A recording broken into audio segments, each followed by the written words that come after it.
election जमी 2-3 दिन थिला खोलाखोली भाव विरोध आरंभ कर देते ना आप भावतु मु पाटकुरारू 13,822 भोट जितवा कथा नुह अति कम 60-70 भोट जितवा कथा कारण जो दुई दल लड़े से माने गोटे पक्षे आसीगले भोट संख्या कमिबो कम ये माने जो माने थिले किछि कुचक्री गोष्ठी जो माने काम कले मो विरुद्ध रे आज से माने प्रथम तो नवीन निवास जाइथिले नवीन निवास जो लोक जाइथिले अन्य निर्वाचन मंडल भी किसी लोक जाइथिले एवं जो 14 तारीख जोटा आपण कहले जो सेठी मध्ये जो पल्लेरी जो समावेशटा करथिले से समावेश रे मध्ये जो माने कोच आमे आमे विधायक विरुद्ध रे किछि कहूनु किछि लोकन को जबरदस्त से निया जाइछि एवं जो माने विरुद्ध रे कहउचंती से तो काम करना एठी आसिक निजर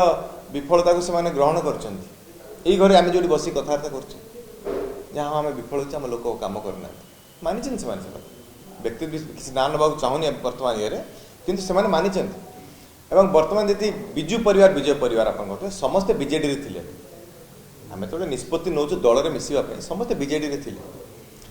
एवं आप देखिए जो माने मुख्य लीडर पाखापाखि किस दिन पूर्व 65-60 पीआरआई मेंबर्स आम एकाठी होते समस्ते कौन विजय महापात्र लोक थे आगुरी बीजेडी थे से आप लीडर मान जो मैंने अच्छा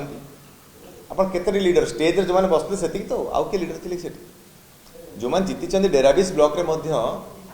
सरपंच समिति सभ्य होती समस्ते बिजु जनता दल थे आज भी अच्छा